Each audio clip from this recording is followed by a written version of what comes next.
Hello. Today, I'm inviting you to look beyond the myths and propaganda of North Korea, a place often reduced to caricature, but home to millions living lives we can barely imagine. We'll uncover 10 shocking realities of life inside the DPRK, not just as facts, but as the lived experiences of real people. It's a complex, unsettling, and deeply human story. Stay with me until the end. The final point may surprise you. If you value understanding hidden corners of our world, please subscribe to the channel. It helps bring these stories to light. Now let's begin. In North Korea, the state's reach extends into nearly every corner of daily existence, shaping the lives of its citizens in ways that are difficult to imagine for outsiders. The government's influence is not just visible in the grand monuments or the slogans on the streets, but in the most intimate details of everyday life. Where you live, the job you hold, and even the clothes you wear are all dictated by the government. Personal choice is a rare luxury, as conformity is enforced at every level, from the neighborhoods you're assigned to the uniforms you must put on each morning. Central to this control is the songbun system, a hereditary caste structure that determines your fate from the moment you're born. Your family's background can decide your education, your career, and even the amount of food you receive. It's a system that divides society, shaping destinies before a child can even speak. Blue jeans are banned, hairstyles are strictly regulated, and the state acts as an ever-present authority, monitoring even the smallest acts of self-expression. The rules are not just guidelines, they are enforced by surveillance, inspections, and the constant threat of punishment. For defectors who escape to the outside world, the sudden freedom to make simple choices, like what to buy for dinner or which shirt to wear, can be both exhilarating and overwhelming. The abundance of options is a stark contrast to the rigid limitations they once knew. In North Korea, your path is set from birth to death, carefully designed to serve the state above all else. From the first day of school to your final years, loyalty and obedience are instilled, leaving little room for personal dreams or ambitions. Yet even in this rigid and tightly controlled system, the human spirit finds subtle ways to persist. Small acts of kindness, secret smiles, and quiet moments of hope remind us that individuality can never be fully erased. The question remains, can individuality ever be fully extinguished, or does it simply adapt and survive in the shadows, waiting for a chance to emerge? That tension between control and the desire for self-expression defines daily life in North Korea, shaping a society where hope and resilience quietly endure. Imagine a world with no internet, no outside news, just a single state-controlled narrative. Most North Koreans access only the Kwangmyong intranet, filled with government-approved content. Radios and TVs are locked to state channels. Tampering is a crime. Still, some risk everything to secretly listen to foreign broadcasts or watch smuggled media. These little somethings, USBs with foreign dramas or news, offer rare glimpses of another world. The regime's power depends on this information vacuum, shaping reality itself. Yet, the hunger for truth persists, and every smuggled story is a quiet act of rebellion. Information, even in whispers, is a powerful force.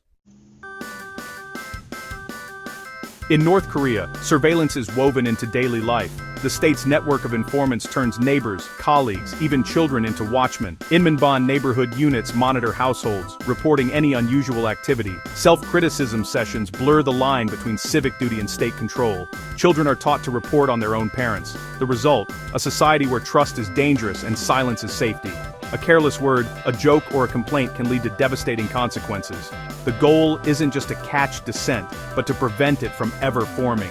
People police themselves, living behind masks of loyalty. It's a chillingly effective system of control. In North Korea, movement is tightly restricted, even within the country. Every journey, even a short trip to a neighboring town, is watched and controlled by authorities. The sense of surveillance is constant, and people grow up knowing that their every step could be questioned. Travel between provinces requires hard-to-get permits. Most never see the capital, Pyongyang. These permits are rarely granted to ordinary citizens, and the process is slow, bureaucratic, and intimidating. For many, the idea of visiting another region is simply unimaginable. Pyongyang itself is reserved for the loyal elite, separated by checkpoints and privilege. Only those with proven loyalty to the regime are allowed to live or even enter the city. which stands as a showcase of the government's power and prosperity. Leaving the country is nearly impossible. Borders are sealed, guarded, and deadly to cross. Armed soldiers patrol day and night, and the threat of landmines and surveillance makes escape a life-threatening gamble. Defection is a perilous journey, bribing guards, crossing rivers, risking capture and brutal punishment. Those who attempt it face not only physical dangers, but also the fear of retribution against their families left behind. Most North Koreans know only their small town and the state's version of reality. Daily life is shaped by propaganda, and information from the outside world is strictly forbidden, leaving people isolated in both body and mind. Defectors describe shock at the outside world's abundance and freedom. Simple things, like supermarkets full of food or the freedom to travel, are almost unimaginable after a lifetime of restrictions. The regime's control of movement keeps people isolated, dependent, and easier to govern. By limiting contact with outsiders and restricting travel, the government maintains its grip on power and prevents the spread of new ideas. The risk of escape is a testament to the desperation many feel. For some, the hope of freedom outweighs the dangers, driving them to attempt the impossible. For most, the borders, visible and invisible, are inescapable, shaping every aspect of life and keeping the outside world forever out of reach. Food is a tool of control in North Korea. Chronic shortages and unreliable state rations leave many hungry, especially those with low songbun status. The rise of jangmadang markets, semi-legal, grassroots trading hubs, shows people's resilience and ingenuity. These markets are lifelines, tolerated by authorities who often demand bribes. The existence of these markets exposes cracks in the state's self-sufficiency myth. Survival depends on hustle, risk, and connections, not government handouts. Meanwhile, Pyongyang's elite enjoy imported goods and restaurants, highlighting stark inequality. Hunger keeps people focused on survival, leaving little room for dissent. It's a powerful, if brutal, method of control. North Korean education is pure indoctrination. From nursery school, children are taught absolute loyalty to the Kim family and the ideology of Juche. Textbooks, songs, and even math problems glorify the leaders and demonize outsiders. Statues, portraits, and propaganda posters dominate every public and private space. Mass spectacles like the Ararang Games reinforce collective identity and erase individuality. The goal, a unified, obedient populace with no room for independent thought. Yet, I wonder, can anyone truly erase private thoughts, even under such pressure? The struggle for selfhood begins in childhood and never ends.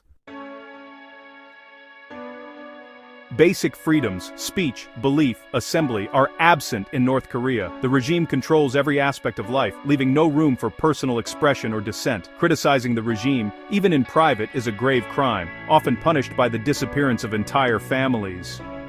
Fear permeates every household, silencing any potential whispers of rebellion. Religious practice is banned outside a few showcase churches. True faith is reserved for the Kim dynasty. The state replaces spiritual belief with a cult of personality, demanding unwavering loyalty. No independent organizations, no protests, no opposition, only state-orchestrated displays of unity. These grand spectacles mask the underlying oppression and lack of genuine community. The result is a society that appears orderly, but at the cost of suppressed human nature. Individuality is sacrificed for the illusion of collective harmony. People live in a pressure cooker, denied the right to question, connect, or express themselves. The weight of constant surveillance and control stifles their true selves. The silence is enforced, not chosen. Every word and action is monitored, ensuring that dissent is swiftly and brutally crushed. Beneath the surface, countless thoughts and feelings remain unspoken. The human spirit yearns for freedom, but is trapped in an unyielding cage. The cost of order is the denial of the human spirit. The vibrant colors of life are replaced with a monochrome existence, devoid of joy and spontaneity. It's a forced harmony, maintained by fear. The regime's iron grip ensures that the facade of unity remains unbroken, but at a profound human cost. Dissent in North Korea is met with brutal punishment. The feared Kwanliso political prison camps are places of forced labor, starvation, and torture, often for life, and often without trial. The principle of Yeonjwa-jae, collective punishment, means entire families can be imprisoned for one person's crime.